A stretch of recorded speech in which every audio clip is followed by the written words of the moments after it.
je vais ouvrir avec le pion roi. Je vais jouer E4. Donc c'est une nouvelle partie pédagogique, une nouvelle bataille sur l'échiquier. On va voir quelle défense il va me jouer. Ah, ça y est, il joue C6. Il joue ce qu'on appelle la défense Caro-Kann. Moi, je vais lui faire une petite variante. D'habitude, on joue D4, hein, on prend le centre. Mais moi, je vais lui faire une petite variante un petit peu piégeuse. On va voir s'il va rentrer dedans. Non, il rentre pas dedans, il joue B5. D'habitude, les joueurs qui jouent C6 poussent D5. Il est très étonnant de voir jouer B5 ici. Alors, quelle peut être l'idée B5? Principalement pour lutter contre la sortie du cavalier C3 par cette poussée en B4. Mais bon, moi, je vais jouer D4 du coup. Allez, je joue D4. Bon, j'ai pris le centre, j'ai mon cavalier sorti. Il joue E6. Ce que vous pouvez déjà observer, c'est qu'il crée une chaîne de pions sur case blanche. Il met beaucoup de pions sur case blanche. Ça veut dire que son fou de case blanche va avoir du mal, d'une part, à s'extraire de la position. Et ça veut dire que son fou de case noire revêt une importance vraiment cruciale dans cette position, puisqu'il est le seul à pouvoir défendre correctement les entrées sur les cases noires. Alors d'ailleurs, je m'intéresse à la poussée en E5. Vous voyez, on pourrait avoir des idées comme par la suite cavalier C3, cavalier E4 et des entrées en D6 si le fou de case noire n'existait plus. Je pense que je vais jouer ce coup E5. Je rentre en territoire ennemi, je retire la case F6 pour son cavalier, je prends de l'espace et je prends le contrôle de la case D6. Il joue cavalier E7, vous voyez, j'aurais un cavalier en D6, d'ailleurs, ça serait mat. Ça serait un échec et mat. Mais je ne vais pas avoir le temps d'amener le cavalier en D6 parce qu'il aura le temps entre-temps de se redéployer, de jouer cavalier F5 ou cavalier G6 et de libérer le fou qui défendra cette case D6. Mais bon, on va quand même essayer de le faire. Cavalier C3. De toute façon, c'est bien quand même de développer son cavalier et que le cavalier soit aimanté par les cases noires. S'il joue G6, alors là, ça, c'est le pompon. Il y aura même cavalier F6 mat.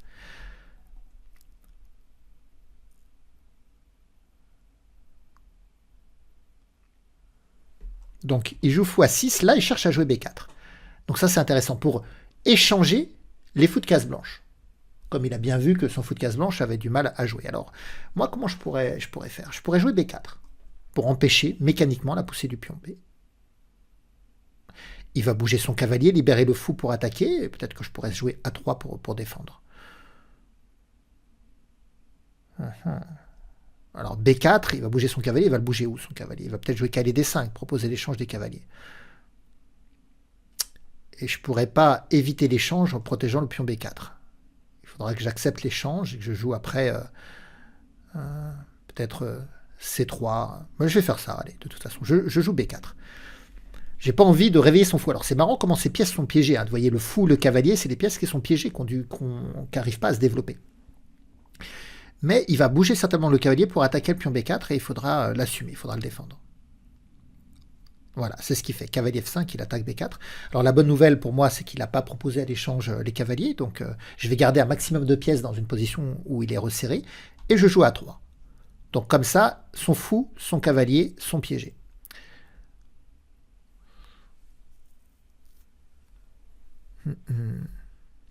Il joue D6.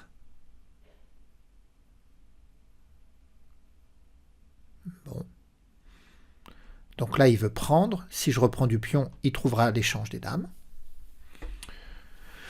Alors sur la prise, je peux reprendre du cavalier par contre.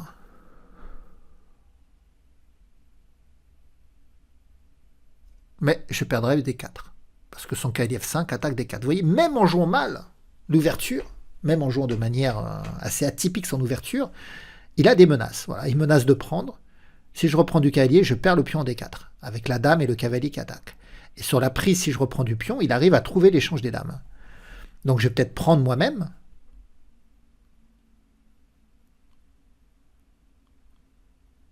Ouais. Je vais prendre moi-même, je développe son fou, mais après je vais jouer cavalier E4. Je sais que son fou de case noire est précieux, donc normalement, il doit le conserver. Voilà, je joue cavalier E4, alors c'est pour libérer le pion C2 pour qu'il vienne en C3, parce que quand son fou va bouger, le cavalier et la dame vont attaquer. Bon, j'ai le cavalier et la dame qui défendent, mais ça peut être très bien aussi de consolider par C3. Et dans cette position, normalement, il doit préserver son fou de case noire.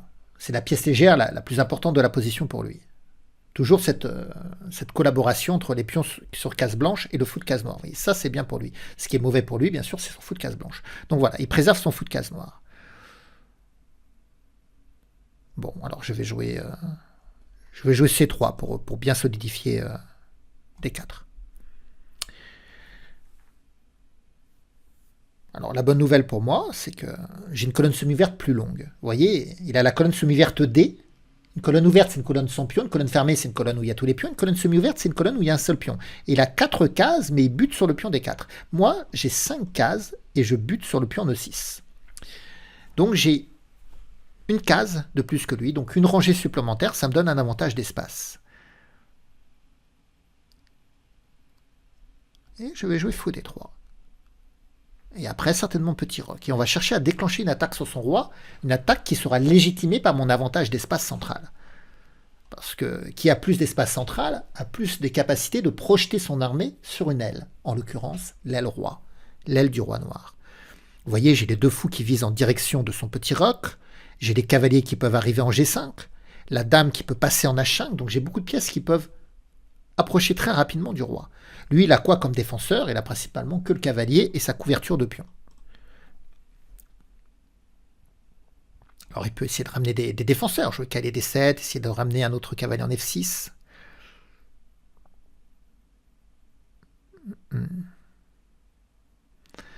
Alors quand on se retrouve au proie à une offensive à l'aile roi, normalement, il faut jouer dynamique, essayer de trouver des échanges de pièces, mais là il ne trouvera pas les échanges de pièces, et notamment les échanges de dames. Ou alors, pouvoir trouver des modifications structurelles, notamment au centre, ouvrir la position. Mais là, C5, il ne peut pas, je contrôle 3 fois la case. Maintenant, par contre, avec KD-D7, il pourrait être amené à pouvoir jouer E5. Mais attention pour lui, parce que son cavalier serait plus protégé. Mais voilà, il peut quand même essayer de jouer E5 et rompre le centre. Fou et cavalier vont soutenir la poussée en E5. Ça m'embête, ça. Ça m'embête. Mais je peux pas trop lutter contre la poussée E5, malheureusement. Alors, un moyen d'empêcher qu'il joue E5, c'est de bouger mon cavalier, parce que s'il joue E5, je prendrai son cavalier. Mais où le bouger? Pas en G3, parce que je lui permets l'échange. Quoique, c'est pas ridicule, hein, quel G3. Cavalier prend, je peux reprendre du pion H et attaquer H7 avec la tour et le fou. C'est pas si ridicule, en fait. Et je retire son cavalier. Alors, je pouvais chercher aussi à jouer cavalier G5.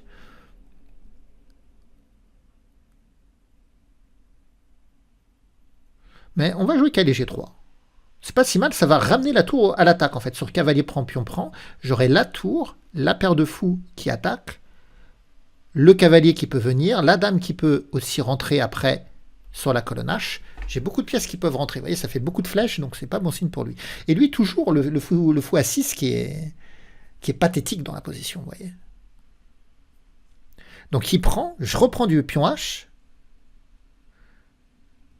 Alors, il a pris du fou, oui. Je pensais qu'il allait prendre du cavalier, mais il a pris du fou. Mais du coup, il vient de se départir de son fou de case noire. Moi, j'ai encore le fou de case noire. Et il y a beaucoup de faiblesses sur case noire. Heureusement, il a encore le pion G7 qui tient les cases noires. Mais si ce pion G7 était en G6, ça permettrait des infiltrations du fou de case noire.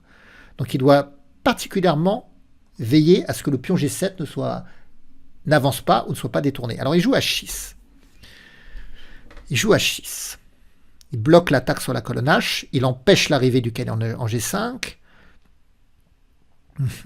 Les sacrifices ne marchent pas. En plus, il y a le cavalier. Et même sur fou prend, pion prend, fou prend H6, pion prend, tour prend, ça ne va pas assez vite pour moi. La tour est toute seule et la colonne E s'ouvre. Il va se mettre à attaquer mon roi aussi. Il trouvera des moyens de défendre. Alors, la bonne nouvelle, c'est qu'il ne menace plus E5. Donc, il n'a pas les percées C5 et E5. Il reste avec le mauvais fou. Il ne peut pas impacter mon centre. Donc, je peux organiser mon attaque. Alors, comment organiser mon attaque? Je regarde quand même cavalier G5. S'il prend du pion, la dame rentre en H5 et je m'associe pour aller mater. Alors après, cavalier G5, pion prend, dame H5, qui peut ramener le cavalier en H6, mais il va y avoir fou prend pion G5. Non, mais le problème sur cavalier G5, c'est qu'il n'est pas obligé de prendre. Et s'il ne prend pas du pion, qu'est-ce qu'il fait là, mon cavalier? Il fait rien, en fait.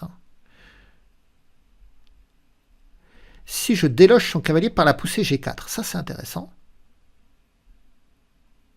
Son cavalier, il n'a pas énormément de cases, il n'a que la case E7. Et après, je joue G5 pour détruire son roc. Ah ben c'est ça, je vais utiliser le pion G. Là c'est marrant, cette reprise du pion H en G3, cet échange en G3, cette reprise du pion H, libère la tour qui attaque, mais le pion G va se mettre à attaquer, il va jouer G4, chasser le cavalier et jouer G5, détruire H8. Incroyable comment le pion H2 va permettre d'attaquer le roi. Il libère la colonne H par son départ en G3, et le pion G va repousser les pièces défensives et détruire la couverture de pion royal. Magnifique. Incroyable ce pion H2.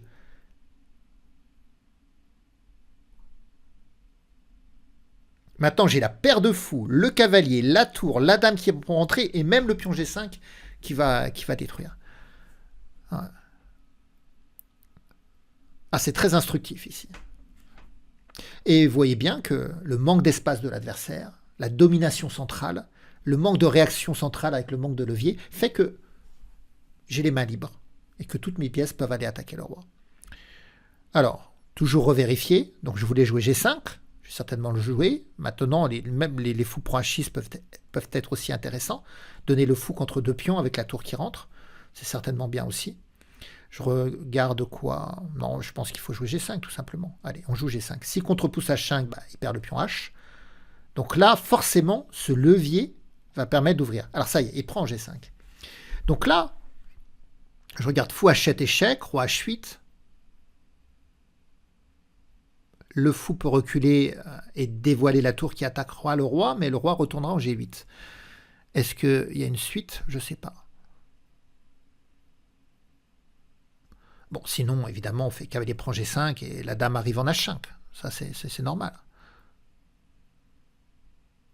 Bon, on va faire cavalier prend G5. Cavalier prend G5, il va mettre son cavalier en F6 quand même, pour empêcher que la dame arrive en H5. J'ai plus que 2 minutes 20. Il faut... Bon, il y a un ajout de temps de 5 secondes, mais j'aimerais ne pas louper cette... Là, je sais qu'il y a plusieurs moyens de gagner, plusieurs chemins, mais j'essaie de trouver le chemin le plus propre, en fait. Vous voyez? Il va ramener le cavalier en défense. Ça, c'est sûr qu'il va me faire ça. Alors peut-être c'est fou prend G5. Comme ça, sur cavalier F6, on peut faire fou prend, pion prend et détruire encore plus l'abri du roi. Je vais peut-être faire fou prend G5.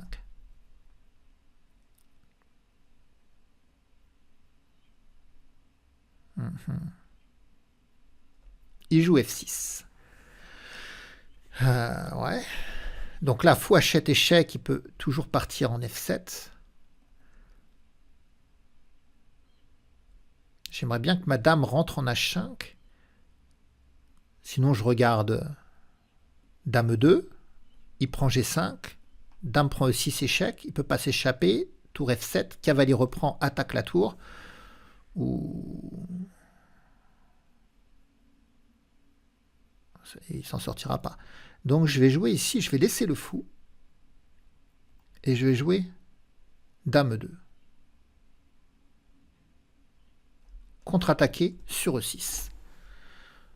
Avec l'idée d'impliquer la dame au combat, et sur la prise de reprendre du cavalier, j'aurai la dame, le cavalier, le fou et la tour pour collaborer contre un roi qui n'a pas d'abri sûr.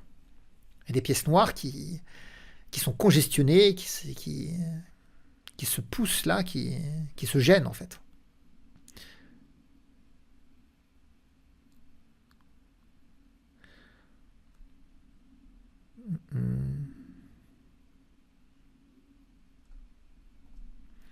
Donc, il s'enfuit. Ok. Il prend pas, il s'enfuit. Donc là, il faut regarder les échecs en premier. Les échecs, c'est quoi? Dame prend E6, sacrifier la dame. Parfois, il y a des maths en sacrifiant la dame, mais là, c'est pas le cas. Je peux le laisser prendre. Je pense que je peux toujours le laisser prendre. Cavalier prend, je vais prendre en E6 après. Donc là, je regarde même grand roc pour impliquer l'autre tour au combat. Allez, je vais faire grand roc. Cette tour-là va pouvoir venir m'aider. Je laisse prendre en G5. J'ai envie que ça s'ouvre, que je puisse rentrer. Parce que prise en G5, cavalier prend. Alors, il vient de jouer cavalier C3 et cavalier D5, pardon, et il attaque le pion C3. Mais maintenant, il a une perte de surveillance de G6. Donc, je vais jouer dame 4. Il prend en C3, il fait la fourchette tour dame, mais je rentre en G6. Roi là, il va y avoir tour prend G7 échec.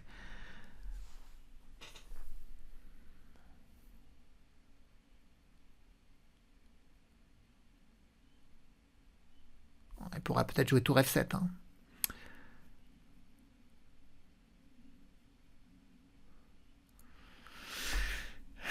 Il résiste bien parce qu'il n'a pas pris le fou, et je pense que s'il avait pris le fou, l'attaque était décisive en fait.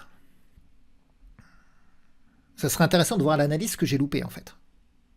J'ai certainement dû louper un chemin court pour le finir.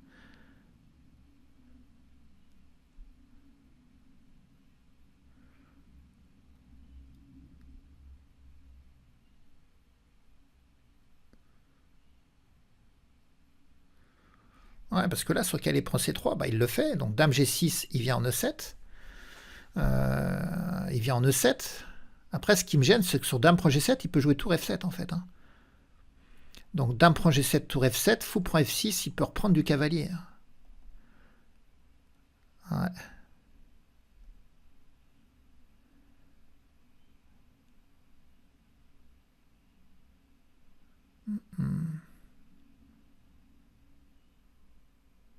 Ah, je loupe. Je loupe. Il y a quelque chose que je vois pas. Et là, j'ai pas envie qu'il prenne ma tour quand même. Allez, on va mettre la tour en E1, on va presser E6. Donc sur la prise, il y a des prises en G7, mais il y a cavalier prend qui va permettre de faire tour prend E6 mat après en fait.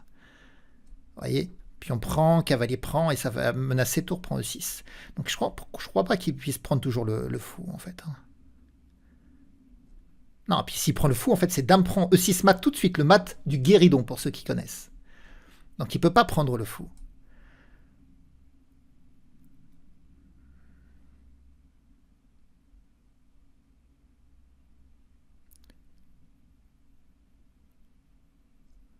Est-ce que moi je peux faire tour prend E6, roi prend, tour E1, échec? Mais il va me jouer cavalier E5, il va essayer de sacrifier son cavalier comme ça. Il vient de jouer ça. Ah bah là je peux peut-être. Il propose l'échange des dames. Allez, tour prend E6, on va voir ce que ça va donner. Tour prend E6, échec.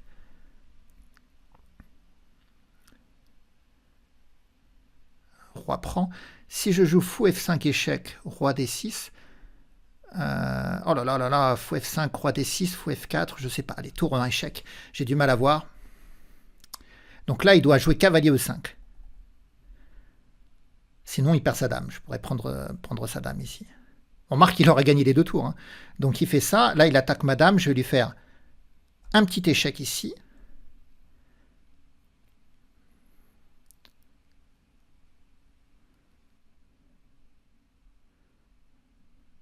Ouais, je lui prends sur échec. Il prend. Et je vais prendre ici. J'attaque. Oh, madame. J'ai oublié madame. Oh là là là là là là, je vais... Sous la pression du temps, je fais n'importe quoi. Comment je peux me retrouver dans cette position? J'ai la qualité en moins, mais bon, j'ai la paire de fous, il a toujours son fou qui joue pas, mais il peut jouer fou C8. Oh là là là là là là là là là. J'ai complètement loupé l'attaque. Quelle catastrophe. Quelle catastrophe. Elle va faire le malin, je suis tombé dans le ravin. Alors, qu'est-ce qu'il y a? 4 pions contre 4 pions, j'ai la qualité en moins, mais la paire de fous... Ah là là là là là. Donc, je vais planter un petit échec ici. Ça mange pas de pain.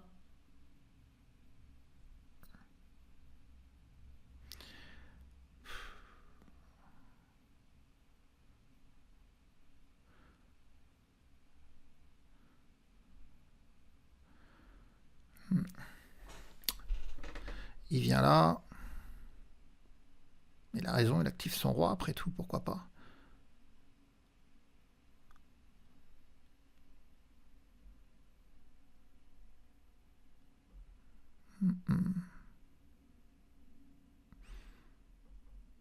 Il va menacer cavalier E2, hein, c'est ça qu'il veut menacer. Ouais, je vais venir là. Là, il va me jouer cavalier E4, échec. Mais je vais bouger mon roi. Ah, il va prendre en F2.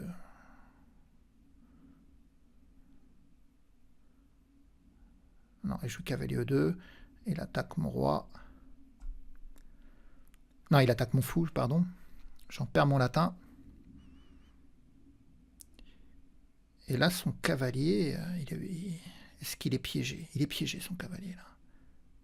Il est piégé. Alors, il peut pas sacrifier la qualité pour faire sortir son cavalier. Sur pion prend, il sort en G3, et sur roi prend, il sort en C3. Il doit rendre la qualité, là, en fait. Oh là là, j'ai plus que 8 secondes.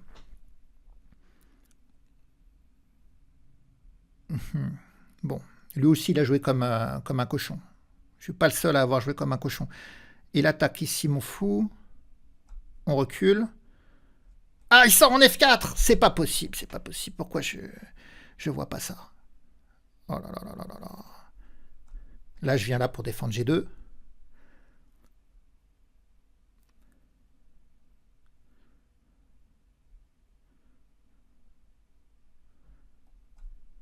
G3, le cavalier bouge. Je fais fou G2 pour préparer les découvertes parce que là, il va attaquer mon cavalier.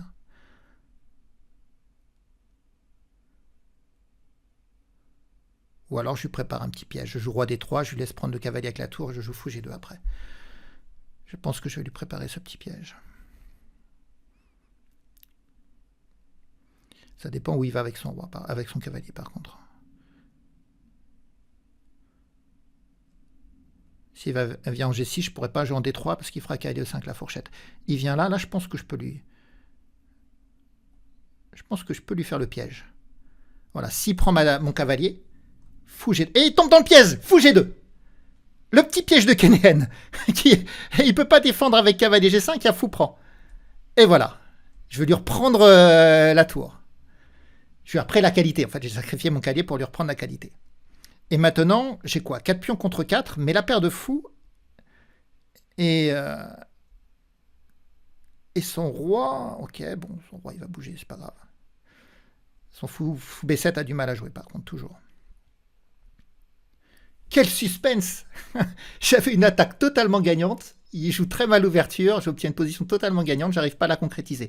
Et là, il fait... Mais là, en fait, je le prends. Ah non, mais est-ce que je suis cloué? Je suis cloué. Ah! Il fallait que je joue roi D2, alors, je sais pas. Il a trouvé cavalier D4, je pensais prendre son cavalier. Je suis cloué. C'est pas possible. Alors là, j'ai reculé le fou en H1, ça sert à rien, mais j'ai pas le temps, en fait.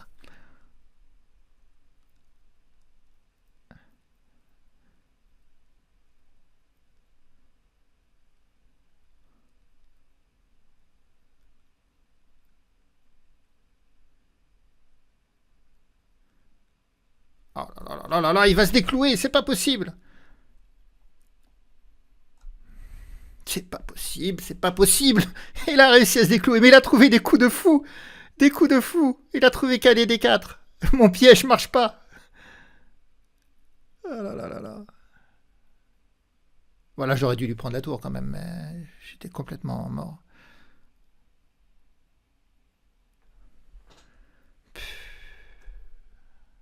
Allez, donne-moi le cavalier quand même.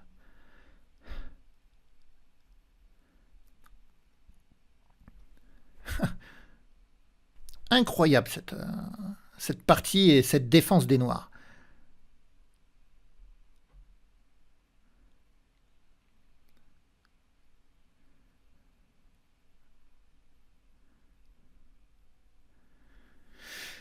« 1 minute 29, c'est la bonne nouvelle. Il va manquer de temps aussi. Si je joue tour E7, faux échec. Donc il essaye d'activer. On va le repousser un peu.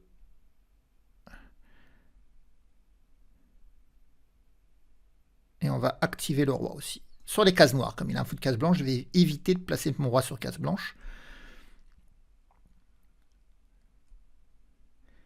Donc 4 pions contre 4, il a la qualité, mais j'ai toujours la paire de fous, donc c'est toujours difficile de valoriser une qualité quand on lutte contre une paire de fous dans une position ouverte. Ok, j'attaque son pion. Si je peux gagner son pion, j'aurai 2 pions passés liés, ça serait très bien. Et je ne sais pas comment il peut le défendre son pion. Il ne peut pas jouer tour F6, il ne peut pas jouer tour G7. Ah, il peut jouer G5 pour me doubler les pions, je prends. J'aurai des pions doublés, mais ils seront passés. Donc il a voulu jouer G6 pour pas que la tour défende G7. Pour pas que la tour soit assujettée à la défense, mais fou arrive. Voilà, et là maintenant je peux gagner. Et là il a prévu tour G8 pour contre-attaquer sur G3, je pense. Et là j'ai fou F5 échec.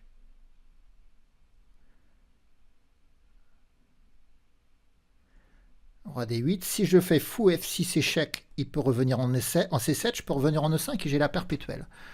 Mais est-ce que je veux la perpétuelle?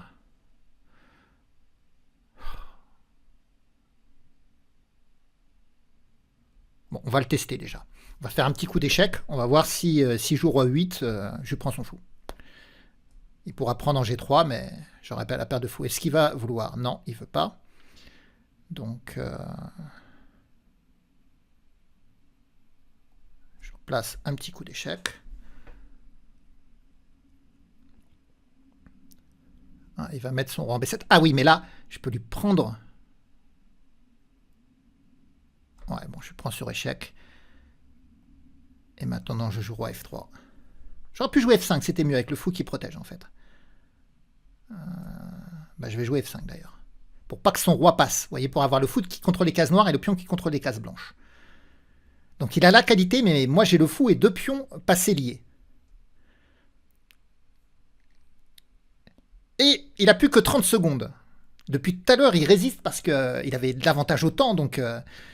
il m'a poussé à la faute et puis il pouvait arriver à trouver les coups défensifs, mais là, avec moins de temps, il va aussi réussir à craquer, quoi. Donc ça, c'est très important quand vous évoluez avec les pions passés et que vous avez un fou. Toujours contrôler, mettre les pions sur case blanche avec le fou de case noire. Si vous avez le fou de case blanche, vous mettez les pions sur case noire. Comme ça, vous faites un rempart et l'adversaire ne peut pas bloquer, en fait. Ça y est, pour la première fois de la partie, il passe sous le temps. Il a moins de temps que moi. Vous voyez, je vais évoluer sur case blanche. Parce que si je joue F6, il va me bloquer sur les cases blanches. Donc je vais jouer G6 échec avec le fou de case noire qui va l'empêcher de bloquer. Voilà, G6 échec. Ouais. F6 pour menacer F7 échec.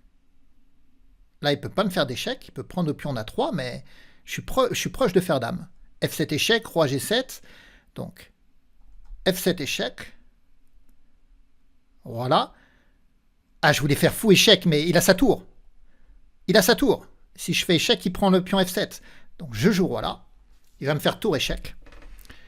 Et je vais venir en E6. Menace G7 mat quand même. Hein.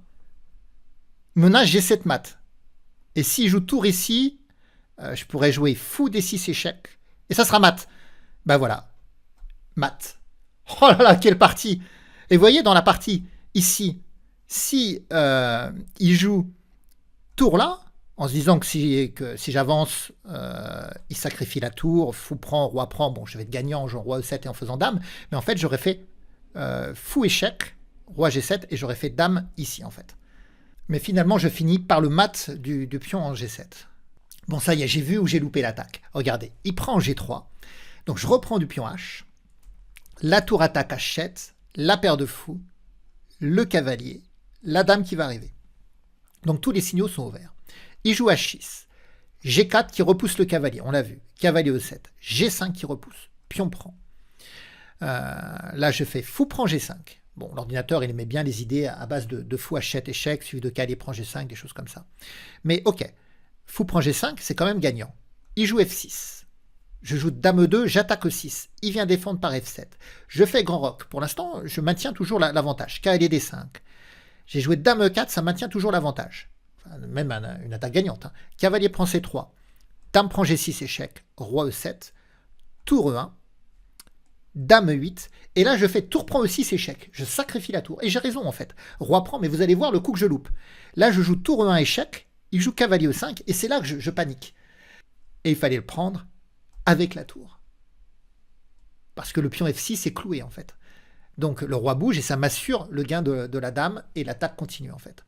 Et c'est là que j'ai loupé le gain. Donc j'ai fait dame F5 échec, il est parti. Ah oui, j'avais fait dame F5 échec, et c'est maintenant que j'ai pris sur échec, mais du coup, j'ai pas gagné sa dame.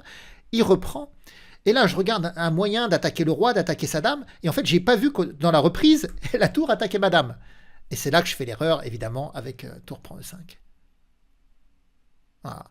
Donc, le coup que j'ai loupé, c'était ici sur cavalier E5, il fallait prendre tout de suite en E5. Voilà. Donc là, je sais pas où il va, peut-être roi D6, on peut prendre la dame, il peut reprendre.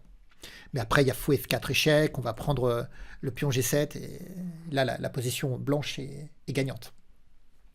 On a même peut-être même une attaque de mat, parce que son roi, il n'a pas tant de casse que ça aussi. Hein. Voilà. Donc, en tout cas, dans cette partie, il y a eu des rebondissements. Vous voyez, comme quoi une partie n'est jamais finie. Et c'est vrai que ce qui m'a manqué pour finaliser l'attaque, c'était le temps. Mais on ne peut pas tout avoir. Quand on joue trop vite, on loupe des coups. Et parfois, on se précipite, on fait des gaffes. Et quand on joue lentement, on arrive à construire des belles choses. Mais du coup, après, on se retrouve en crise de temps et on finit par également faire des gaffes. Donc il faut arriver à jouer vite et bien, ce qui n'est pas donné à tout le monde. Et bien voilà, j'espère que vous aurez eu des émotions dans cette partie comme j'en ai eu, puis on se retrouvera bientôt pour de nouvelles batailles sur l'échiquier. Allez, au revoir à tous.